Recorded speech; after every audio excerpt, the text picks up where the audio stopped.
शाम के 4 बज रहे हैं। आप देख रहे हैं कोरोना बुलेटिन। मैं हूं आपके साथ प्रीति रघुनंदन और आज की अहम खबर अध्यादेश से जुड़ी हुई। ये अध्यादेश आज के वक्त की जरूरत है। कोरोना से जंग में जुटे स्वास्थ्य कर्मियों की सुरक्षा के लिए सरकार ने एक अध्यादेश जारी किया है जो पूरे देश में लागू होगा। इसके तहत स्वास्थ्य कर्मियों पर हमला करने वालों को 7 साल तक की सजा का प्रावधान है। सरकार ने यह भी साफ कर दिया है कि स्वास्थ्य कर्मियों पर हमले के मामलों की जांच 30 दिन में पूरी होगी और 1 साल में इन मामलों का फैसला हो जाएगा।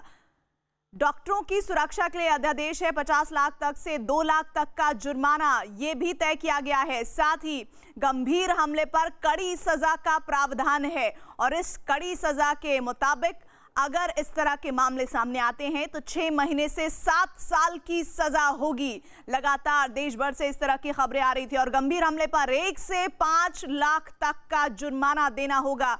अब पुलिस कर्मियों को तो लगातार हमला कर रहे हैं उनके साथ तो पुलिस अपनी सख्ती से दिखा रही है, लेकिन स्वास्थ्य कर्मियों को लेकर अध्यादेश सरकार लेकर आई है और गैर जमानती वारंट भी इनके खिलाफ जारी किया जाएगा जो हमला करेंगे। और अध्यादेश पूरे देश में लागू होगा तो डॉक्टरों की सरकार को लेकर सरकार सख्त है।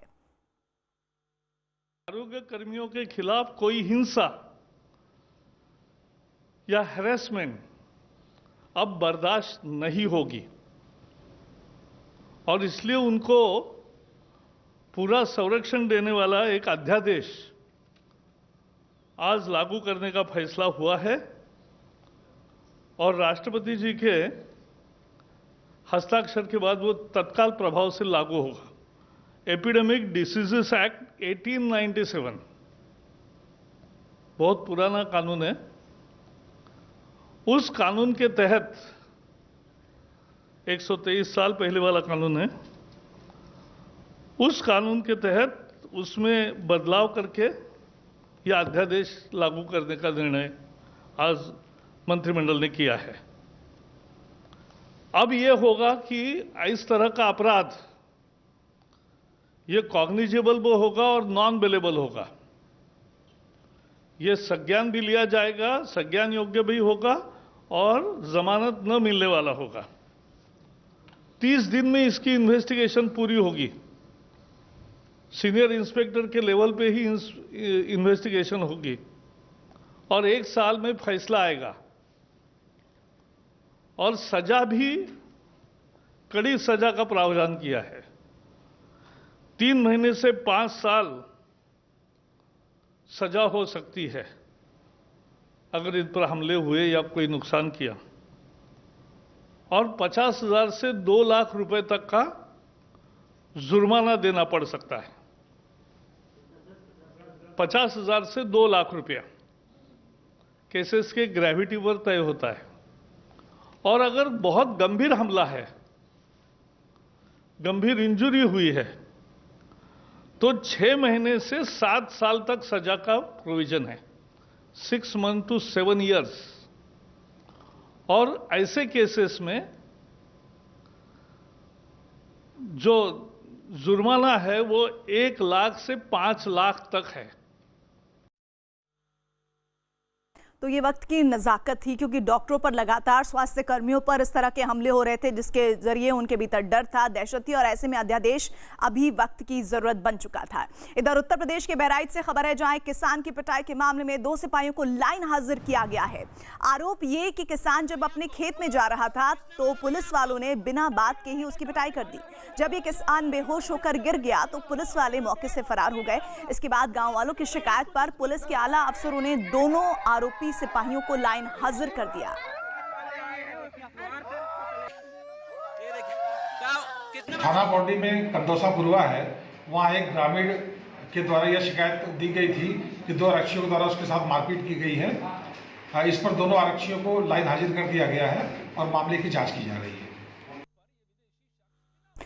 दुनिया की सबसे बड़ी सोशल नेटवर्किंग कंपनी फेसबुक ने जियो में बड़ा निवेश करने का ऐलान किया है। भारत में लॉकडाउन के दौरान छोटे कारोबारियों की मदद और लोगों के लिए नौकरी के नए अवसर पैदा करने के लिए फेसबुक जियो में 43,574 करोड़ का निवेश करेगी। फेसबुक को इस निवेश के बदले जियो के 9.99% देश में पहली बार कम शेयरों के बदले कोई कंपनी इतना बड़ा निवेश करेगी। फेसबुक ने जियो का मार्केट वैल्यू 4.62 लाख करोड़ रुपए आंका है। रिलायंस इंडस्ट्रीज लिमिटेड के सीएमडी मुकेश अंबानी ने इस डील से भारत की डिजिटल अर्थव्यवस्था को तेजी मिलने की उम्मीद जताई है। वहीं फेसबुक के सीईओ मार्क जकरबर्ग ने भी एक बयान जारी कर इस साझेदारी से भारत में व्यापार के नए अवसर पैदा होने की उम्मीद जताई। Together, our two companies will accelerate India's digital economy to empower you, to enable you, and to enrich you. In the very near future, JioMart, Jio's digital new commerce platform, and WhatsApp will empower nearly 3 crore small Indian Kirana shops to digitally transact with every customer in their neighborhood.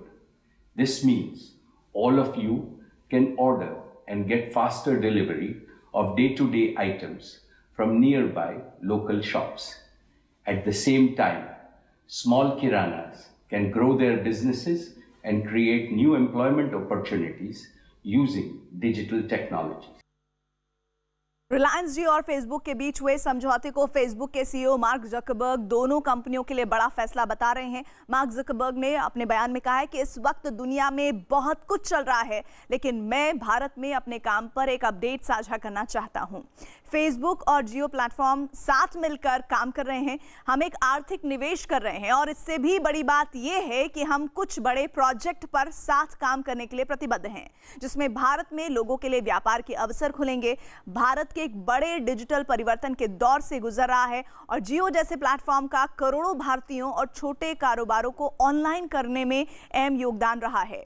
Bharat में 6 करोड़ से ज्यादा छोटे कारोबार हैं और लाखों लोग नौकरियों के लिए उन पर निर्भर है। दुनिया भर में लॉकडाउन की वजह से ऐसे छोटे कारोबारियों को भरोसेमंद डिजिटल मदद की जरूरत है, जिन पर भरोसा कर लोग बिना किसी संकोच के अपने ग्राहकों से संपर्क कर सकें और अपना कारोबार बढ़ा सकें। ऐसे में हम उनकी मदद कर सकते हैं और यही वजह है कि हम जियो के साथ साझेदारी कर रहे हैं, ताकि हम भारत में नए अवसर पैदा करने के लिए लोगों और व्यवसायों की मदद कर सकें। इस साझेदारी के लिए मुकेश अंबानी और पूरी टीम जो जियो की है उसको धन्यवाद। हम साथ मिलकर काम करने के लिए उत्साहित हैं। I wanted to share an important update that Facebook is joining forces with a new partner in India. We're making a major financial investment and we're going to become the largest minority shareholder in Jio platforms. But more than that, we're also committing to work together on some critical projects that we think are going to open up a lot of opportunities for commerce in India. Now, India is a special place for us. It's home to the largest communities around the world on Facebook and WhatsApp, and there are a lot of talented entrepreneurs. And it's also in the middle of a major digital transformation that's being led by organizations like Jio that over the last 4 years have worked to get hundreds of millions of Indians onto the internet. India has more than 60 million small businesses, and millions of people rely on them for their jobs and livelihoods. And a lot of entrepreneurs now need tools that they can rely on to help them find and communicate with their customers and to grow their businesses. और इधर बिहार के पूर्णिया में एक अस्पताल के corona ward में duty करने वाले एक डॉक्टर ने अपनी लिखी कविता से लोगों को कोरोना पर जागरूक करने का काम किया। इसके अलावा ये डॉक्टर मास्क बनवाकर गरीबों में बांटने का काम भी कर रहे हैं। डेंगू चाहे हो कोरोना, पैर पसारे दुनिया भर, पैर पसारे दुनिया भर, जो है मेड इन चाइना, सावधानी ही जरूरी, सावधानी ही जरूरी, क्योंकि बनी अभी दवाई ना, क्योंकि बनी अभी दवाई ना। बुखार खराश खांसी, बुखार खराश खांसी है संक्रमण को घेरना, तेज सांस निमोनिया, जांच में हो देर ना, जांच में हो देर ना। हाथ धोना बार बार, मीटर भर दूर रहो ना, मुंह आँख नाक न छूना, नमस्कार करो ना। पश्चिम बंगाल के उत्तर 24 परगना जिले में लोगों की भीड़ ने पुलिस की टीम पर हमला कर दिया। घटना उत्तर 24 परगना के बसिरहाट इलाके की है। बताया जा रहा है कि वहां लॉकडाउन के बावजूद कुछ लोग राहत के सामान की मांग पर प्रदर्शन के लिए इकट्ठा हुए थे, जिसकी जानकारी मिलने पर पुलिस की टीम वहां पहुंची और उन्हें हटाने की कोशिश की, जिससे नाराज लोगों ने पुलिस वालों पर हमला कर दिया। बताया जा रहा है कि लोगों के हमले में थाना प्रभारी के सिर में चोट आई, जिसके बाद पुलिस ने लोगों को खदेड़ने के लिए लाठीचार्ज कर दिया।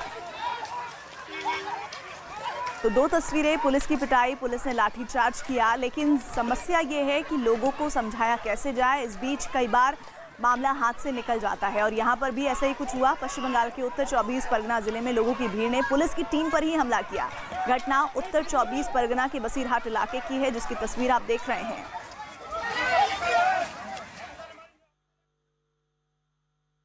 और यूपी के अलीगढ़ में लॉकडाउन का पालन करवाने पहुंची पुलिस की टीम पर भीड़ ने पथराव शुरू कर दिया है। बताया जा रहा है कि इलाके में सुबह 6 बजे से 10 बजे तक लॉकडाउन में छूट दी जाती है और जब 10 बजे के बाद पुलिस वाले बाजार बंद करवाने पहुंचे तो भीड़ ने उन पर पथराव शुरू कर दिया। इस हमले में कई बार थाने की फोर्स जो पहुंची थी उसको दिक्कतें भी पेश आई, जिसके बाद हालात काबू में आए। बताया गया कि इस हमले में कई पुलिसकर्मी घायल भी हुए हैं।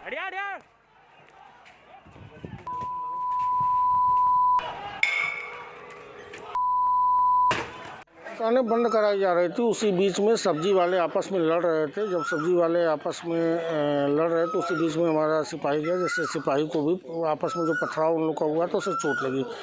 बाद में कुछ लोग इकट्ठा होकर के पुलिस वालों पे कुछ 2-4-10 पत्थर उन लोगों ने फेंका। स्थिति तत्काल नियंत्रण में कर ली गई कि एक पुलिसकर्मी घायल है, जिसको मेडिकल के लिए भेजा गया। अभियोग पंजीकृत किया जा रहा है, आवश्यक कार्रवाई की जा रही है।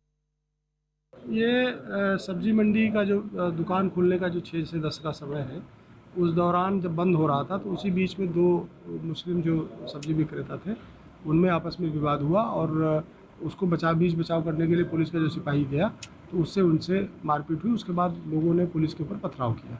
उसमें जो भी दोषी हैं उनके विरुद्ध मुकदमा पंजीकृत करके कार्रवाई की जाए।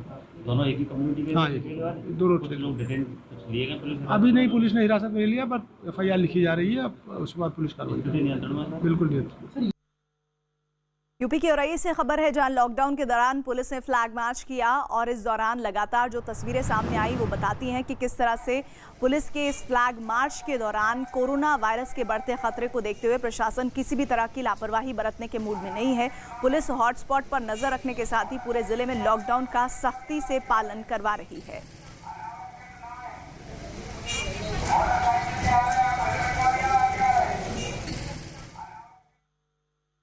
यूपी के शाहजहांपुर से खबर है, जहां उज्ज्वला योजना के तहत जरूरतमंदों तक रसोई गैस के सिलेंडर पहुंचाए जा रहे हैं। गैस एजेंसियों से जुड़े लोग घर घर जाकर उज्ज्वला योजना से जुड़े लोगों तक सिलेंडर पहुंचाने में जुटे हैं।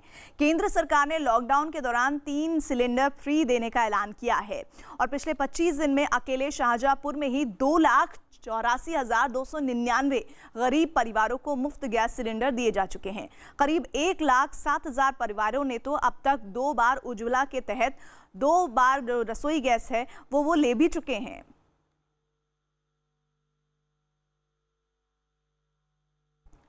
बिहार के गया में लॉकडाउन की वजह से फंसे म्यांमार के रहने वाले कुछ लोगों को सरकार ने विशेष विमान से वापस भेजा। म्यांमार की सरकार ने भारत से उनके नागरिकों को वापस भेजने की मांग की थी, जिसके बाद विदेश मंत्रालय ने 2 फ्लाइट से म्यांमार के लोगों को वापस भेजा। उससे पहले एयरपोर्ट पर सभी यात्रियों की स्क्रीनिंग की गई और सोशल डिस्टेंसिंग का ध्यान रखते हुए जरूरी निर्देश का पालन किया गया।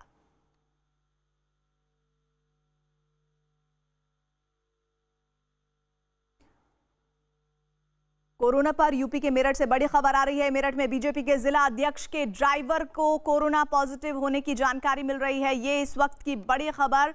केंद्रीय मंत्री संजीव बालियान समेत बीजेपी के कई विधायकों और सांसदों को इस दौरान क्वारंटीन किया गया है। इनमें मेरठ में बीजेपी सांसद राजेश अग्रवाल भी शामिल है। बताया जा रहा है कि कोरोना पॉजिटिव ड्राइवर पिछले 20 दिनों से रोजाना बीजेपी के विधायकों और सांसदों से मिल रहा था। इलाके में जरूरतमंदों को साथ भी खाना भी बांटने में जो मुहिम चलाई गई थी उसमें शामिल था। नेताओं के साथ राहत अभियान में शामिल था ये ड्राइवर।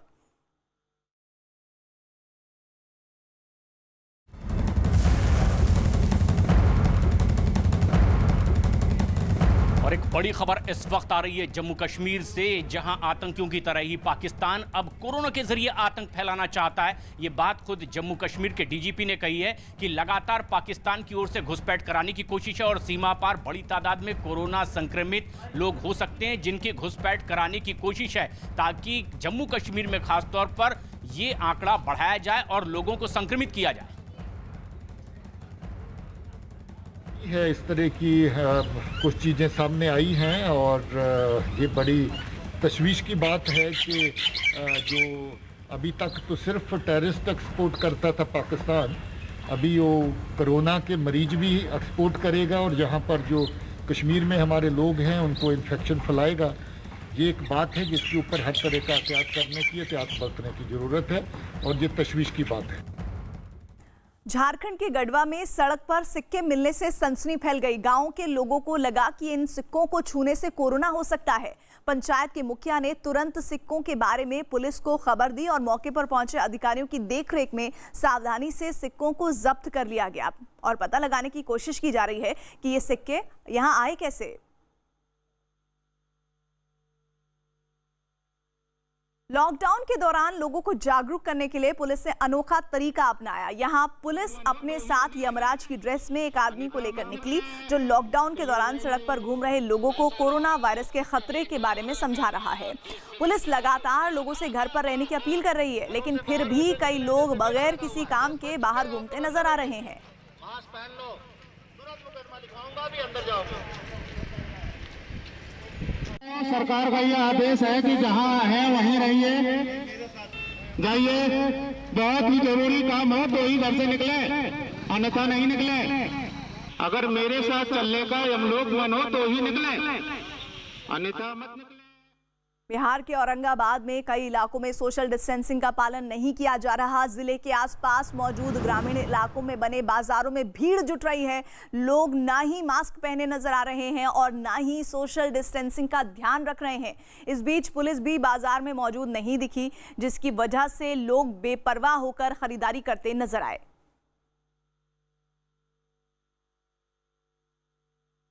कोरोना वायरस से लड़ी जा रही जंग में रेलवे भी मदद कर रहा है। पूर्वोत्तर रेलवे इलाज के दौरान सुरक्षा के लिए पहने जाने वाले सूट की मांग को देखते हुए पीपीई किट तैयार कर रहा है और खास बात यह कि पीपीई किट में शामिल सूट महज 1000 की लागत से तैयार किया जा रहा है। अधिकारियों के मुताबिक करीब 20,000 पीपीई किट बनाई जानी है, जिनमें से 4000 किट बरेली के इज्जत नगर मंडल में तैयार हो रही हैं।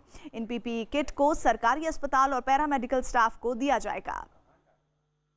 मिनिस्ट्री ऑफ रेलवे ने निर्णय ये लिया कि इनकी मैन्युफैक्चरिंग कुछ इन हाउस की जाए। इसके लिए जो विशेष क्लॉथ है उसकी परचेज सेंट्रलाइज नॉर्दर्न रेलवे द्वारा की जा रही है और इसका फैब्रिकेशन डिफरेंट वर्कशॉप्स को दिया गया है। तो इस क्रम में इज्जत नगर कारखाने को 3750 किट बनाने का निर्देश हुआ है और लगभग इतनी ही किट मंडल द्वारा बनाई जाएंगी। इनको हम लोग अपने वर्कशॉप के से बनाकर जो मेडिकल स्टाफ है उनको वितरित करेंगे। बिहार के मुंगेर में एक गांव में लॉकडाउन का पालन करने के लिए लोग पूजा पाठ भी कर रहे हैं। हर मंगलवार को गांव में लोग एकजुट होकर हनुमान की आरती करते हैं, लेकिन इस दौरान सोशल डिस्टेंसिंग का पालन करना भी नहीं भूलते हैं।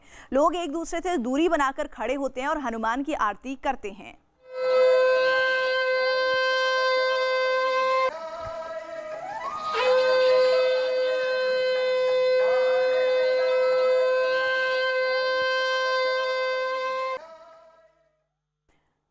यूपी के प्रयागराज में राजश्री टंडन मुक्त विश्वविद्यालय ने कोरोना से बचने के लिए और लोगों में जागरूकता लाने के लिए कोविड-19 नाम के कोर्स की शुरुआत करने का फैसला किया है। इस कोर्स में वायरस की पहचान से लेकर आपदा और प्रबंधन तक की पढ़ाई करवाई जाएगी और ये कोर्स 3 महीने का होगा। कोरोना के बारे में जागरूकता लाने के लिए इस कोर्स को काफी महत्वपूर्ण माना जा रहा है। मध्य प्रदेश के इंदौर में कोरोना के मरीजों की संख्या लगातार बढ़ रही है, जिसकी वजह से पुलिस लॉकडाउन का सख्ती से पालन करवाने में जुटी है, लेकिन कई इलाकों में लोग लॉकडाउन तोड़ते नजर आए। पुलिस ने लॉकडाउन तोड़ने वालों को सड़क पर ही सजा देना शुरू किया। पुलिस ने ऐसे लोगों से सड़क पर ही कसरत करवाई तो कुछ लोगों को पुलिस ने मुर्गा बनाकर सड़क पर चलवाया।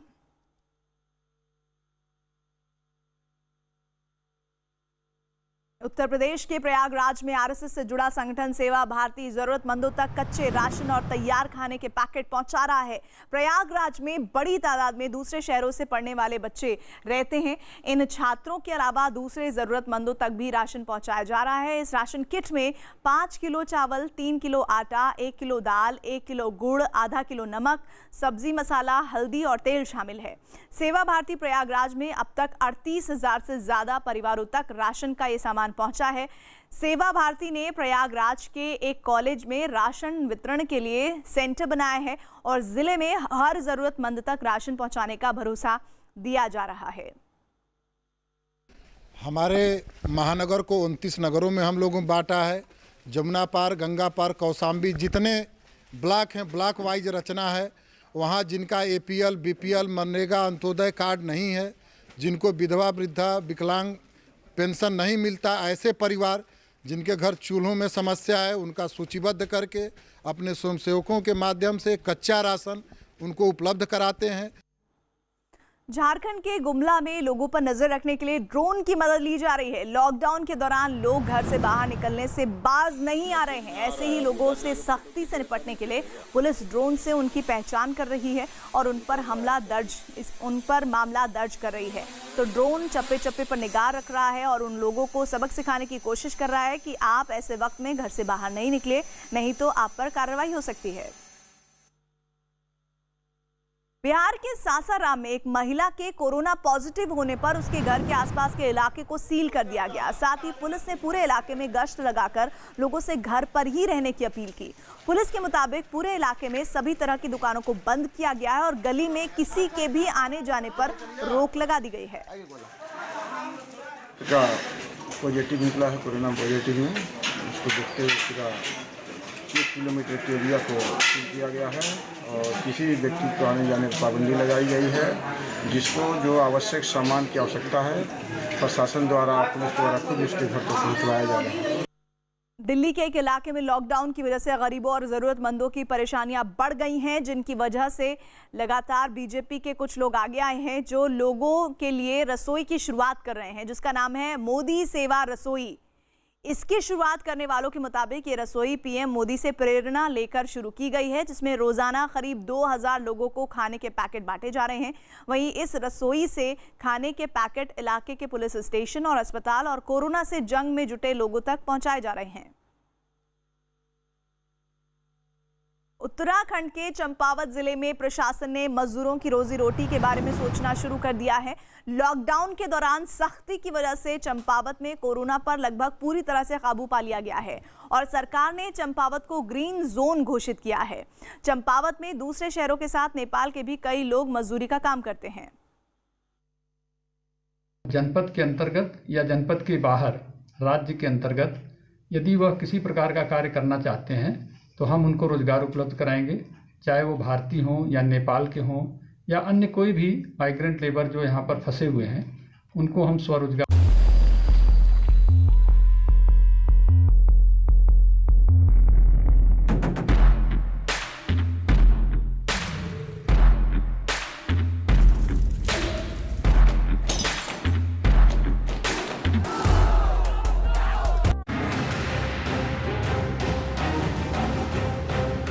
पास भी अगर कोई लोग ऐसे हों जो आपको लग रहे हैं संक्रमित हैं, तो फिर सूचना सरकार को दीजिए, प्रशासन को दीजिए, छुपाइए मत, क्योंकि ये आपके लिए भी हानिकारक हो सकते हैं।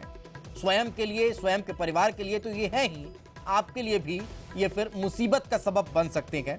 तो हिम्मत दिखाइए, क्योंकि शासन प्रशासन हम सब आपके साथ खड़े हैं। देश से बड़ा कुछ भी नहीं है, कोई नहीं है। तो इसलिए कम से कम अगर आपको पता है, कोई जानकारी है, तो फिर शासन प्रशासन को दीजिए। इस तरह की जो हरकत गवार कर रहे हैं उस पर भी थोड़ा विचार करिए, उनका भी साथ मत दीजिए, क्योंकि ये जो कर रहे हैं वो खुद के लिए, खुद के परिवार के लिए, समाज के लिए और देश के लिए ठीक नहीं है, सही नहीं है। लेकिन जो वर्दीधारी जवान कर रहे हैं, जो सफेद वेश धारण कर देवदूत के रूप में आपकी धरती पर पहुंचे डॉक्टर कर रखे हैं, उनका साथ दीजिए, उनका सहयोग करिए। तो डॉक्टर राकेश मालविया हमारे साथ जुड़ चुके हैं, सचिव हैं मेडिकल टीचर एसोसिएशन से। बहुत बहुत स्वागत सर आपका। हाल ही में एक बड़ा फैसला केंद्र सरकार ने भी लिया, लेकिन उसके बाद भी श्योपुर से जो तस्वीर निकलकर सामने आई वो हमें थोड़ा सा सोचने समझने पर मजबूर कर देती है कि डॉक्टर सेवा करने गए शख्स को क्वारंटीन करने गए, लेकिन वहीं पर हमला हो गया। सबसे पहले आपकी एक प्रतिक्रिया।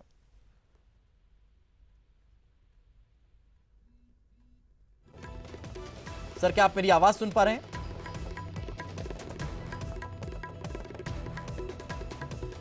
लगता है संपर्क नहीं हो पा रहा है। एक बार फिर हम जुड़ने का प्रयास करेंगे। तो जिस तरह की एक बार फिर प्रयास करते हैं। अब डॉक्टर राकेश मालविया हमारे साथ हैं। सर, आप मेरी आवाज सुन पा रहे हैं?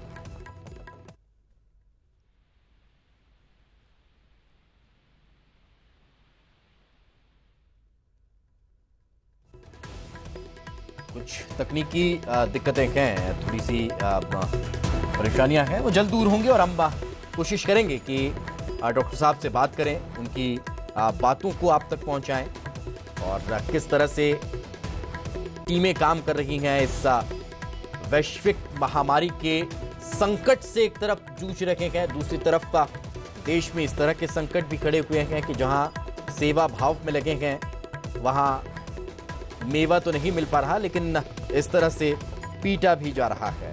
ये बेहद निंदनीय है, लेकिन उसके बाद भी हमारे जवानों का, हमारे डॉक्टरों का, देवदूतों का हौसला नहीं डगमगा रहा है। वो अपनी हिम्मत नहीं छोड़ रखे हैं, वो लगातार डटे हुए हैं आप ही की सेवा करने के लिए। और ये जो तस्वीर आप देख रहे हैं, जिन्हें जबरिया उठाया जा रहा है, अब नौबत यही आई कि फिर इन्हें जबरदस्ती ही उठाया गया, क्योंकि ये सहयोग तो कर नहीं रहे थे, उल्टा डॉक्टरों को ही मार रखे थे। और इस वक्त डॉक्टर राकेश मालविया हमारे साथ जुड़ चुके हैं, सचिव हैं मेडिकल टीचर एसोसिएशन के। सर, बहुत बहुत स्वागत आपका। अगर आप सुन पा रहे हो तो केंद्र सरकार ने आप लोगों की सुरक्षा के लिए एक बड़ा कदम उठाया। हमलावरों को सजा का प्रावधान हुआ, आर्थिक तौर पर भी दंड उन्हें भरना होगा, लेकिन उसके बाद भी श्योपुर की एक हाल ही में तस्वीर हम देख रहे हैं जहां डॉक्टरों की टीम पर, पुलिस टीम पर हमला किया गया। सबसे पहली प्रतिक्रिया सर आपकी? सबसे पहली प्रतिक्रिया तो यही है मेरी कि इस बीमारी को लेकर सबसे पहले हमको लोगों को शिक्षित करने की जरूरत है। और ये जो क्वारंटाइन जैसा शब्द है, जिसे लोग एक कैदी की तरह अपने आप को समझने की गलती कर रहे हैं, सबसे पहले लोगों को ये समझाने की जरूरत है।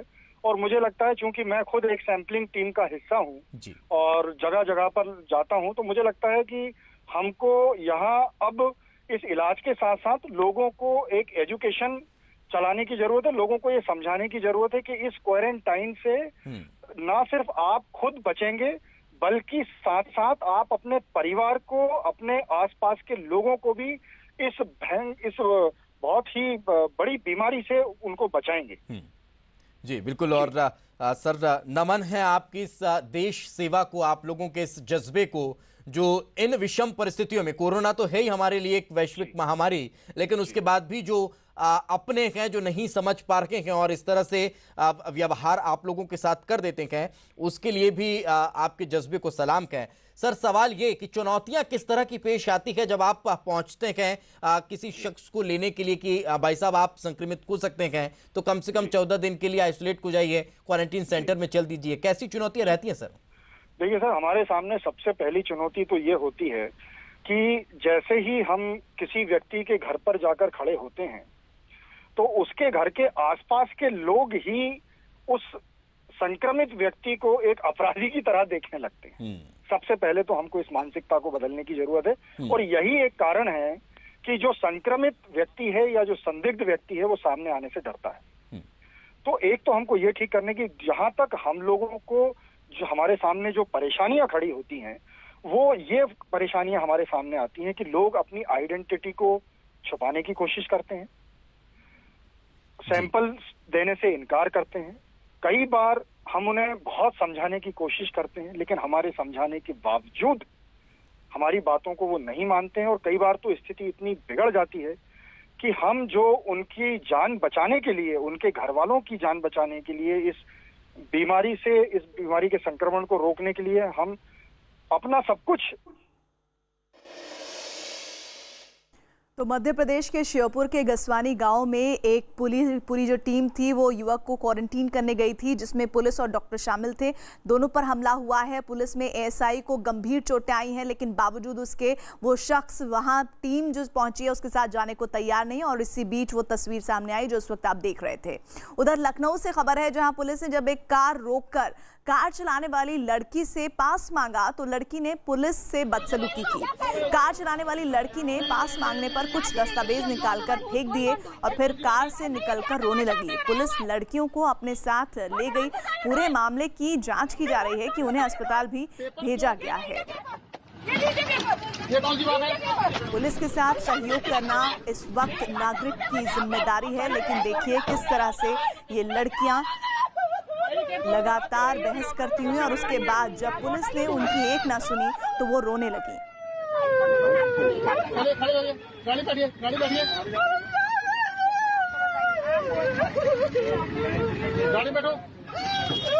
अजीत हमारे साथ जुड़ रहे हैं। अजीत, बहस के बाद पुलिस लगातार बातचीत करने की कोशिश, लेकिन ये लड़की रो रही है, क्या मामला निकल कर आया सामने? देखिए बिल्कुल प्रीति, पुलिस चेक कर रही थी, अचानक एक गाड़ी में लड़कियां दिखी। पुलिस ने रोक कर इनसे पास मांगा तो उनके पास पास नहीं था, जिस पर ये चिल्लाने लगी। पुलिस से बात करने लगी। जब पुलिस ने कहा बाहर आई तो उन्होंने अपने दस्तावेज और कागज फेंक दिया और उसके बाद रोने लगी। जिसके किसी ने बताया कि हमें हॉस्पिटल जाना था। जिन लोगों ने जो बात बताई उनको वहां भेजा गया और पुलिस की तरफ से कहा जा रहा है कि जांच की जा रही पूरे मामले को। पुलिस इनको अपने साथ ले गई। अगर मामला सही पाया गया तो इन्हें छोड़ा जाएगा, अदरवाइज इनके खिलाफ FIR भी किया जाएगा और MB एक्ट के तहत इनका चालान भी किया जाएगा। जी अजीत, शुक्रिया।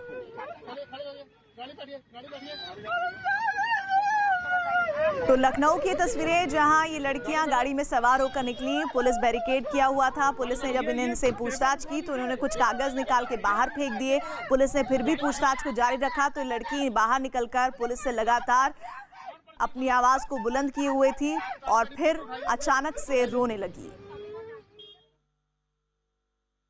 उत्तर प्रदेश के अलीगढ़ में लॉकडाउन का पालन करवाने पहुंची पुलिस की टीम पर भीड़ ने पथराव शुरू कर दिया है। बताया जा रहा है कि इलाके में सुबह 6 बजे से 10 बजे तक लॉकडाउन में छूट दी जाती है और जब 10 बजे के बाद पुलिस वाले बाजार बंद करवाने पहुंचे तो भीड़ ने उन पर पथराव शुरू कर दिया। इस हमले के बाद कई थानों की फोर्स मौके पर पहुंची, जिसके बाद हालात काबू में आए। बताया जा रहा है कि इस हमले में कई पुलिसकर्मी घायल हो गए हैं। जब दुकानें बंद कराई जा रही थी उसी बीच में सब्जी वाले आपस में लड़ रहे थे। जब सब्जी वाले आपस में लड़ रहे थे उसी बीच में हमारा सिपाही गया, जिससे सिपाही को भी आपस में जो पथराव उन लोग का हुआ तो उसे चोट लगी। बाद में कुछ लोग इकट्ठा होकर के पुलिस वालों पे कुछ 2-4-10 पत्थर उन लोगों ने फेंका। स्थिति तत्काल नियंत्रण में कर ली गई कि एक पुलिसकर्मी घायल है जिसको मेडिकल के लिए भेजा गया। अभियोग पंजीकृत किया जा रहा है, आवश्यक कार्रवाई की जा रही है। और इधर पश्चिम बंगाल के उत्तर 24 परगना जिले में लोगों की भीड़ ने पुलिस की टीम पर हमला किया है। घटना उत्तर 24 परगना के बसीरहाट इलाके की है। बताया जा रहा है कि वहां लॉकडाउन के बावजूद कुछ लोग राहत की सामान को लेने के लिए लगातार मांग कर रहे थे। प्रदर्शन हो रहा था और यहां पर जमा हो गए बड़ी संख्या में, जिसकी जानकारी मिलने पर पुलिस की टीम वहां पहुंची और उन्हें हटाने की कोशिश हुई, जिससे नाराज लोगों ने पुलिस वालों पर हमला किया। बताया जा रहा है कि लोगों के हमले में थाना प्रभारी के सिर में चोट आई है, जिसके बाद पुलिस ने लोगों को खदेड़ने के लिए लाठीचार्ज किया। तो तस्वीरें आपको दिखा रहे हैं, जैसे लगातार देश भर की तस्वीरें सामने आ रही है। पुलिस पर लगातार हमला हो रहा है, पुलिस अपनी जिम्मेदारी निभाने पहुंचती है। बंगाल की तस्वीरें हैं यहाँ पर, बंगाल के बसीरहाट में पुलिस पर ही हमला हुआ है। पुलिस ने लगातार मामले को काबू करने की कोशिश की, लेकिन उल्टा पुलिस पर ही ये हमला होता गया, जिसमें पुलिस के थाना प्रभारी के सिर में काफ़ी चोटें आई हैं। पुलिस लगातार खदेड़ने की कोशिश यहाँ पर लोगों को करती रही। जो राहत का जो समय सीमा है वो पार कर गई थी। लोगों ने कहा कि लोगों को ये कहा गया कि आप वापस अपने घर जाइए, लेकिन एक नहीं सुन रहे थे लोग। और ये बहुत जरूरी खबर कि नोएडा में दिल्ली से आने जाने वाले मीडिया कर्मियों के लिए पास जरूरी करने पर एनबीए यानी न्यूज ब्रॉडकास्टर्स एसोसिएशन ने सीएम योगी आदित्यनाथ को चिट्ठी लिखी है। एनबीए ने डीएम के आदेश पर आपत्ति जताई है और मांग की है कि मीडिया कर्मियों के आईडी कार्ड से उनको आने जाने की इजाजत दी जाए। चिट्ठी में लिखा है कि वो सरकार के प्रयासों को सराहना उनकी करते हैं, लेकिन इस कठिन समय में मीडिया की भूमिका अहम है और इसी के मद्देनजर आप पास वाली बात को फिलहाल थोड़ी देर के लिए दरकिनार कर दीजिए और जो उनका आईडी कार्ड है उसी से ही उन्हें आने जाने की सहूलियत दी जाए, क्योंकि मौजूदा वक्त में ज़रूरत है कि मीडिया अपनी जिम्मेदारी का निर्वहन करे, न कि इस तरह की चीज़ों में पड़े। लेकिन इस बीच क्या कहा जाता है योगी आदित्यनाथ की तरफ से, इसका इंतजार किया जा रहा है। एनबीए ने डीएम के आदेश पर आपत्ति जताई है और मांग की है कि मीडिया कर्मियों के आईडी कार्ड से उनको आने जाने की इजाज़त दी जाए।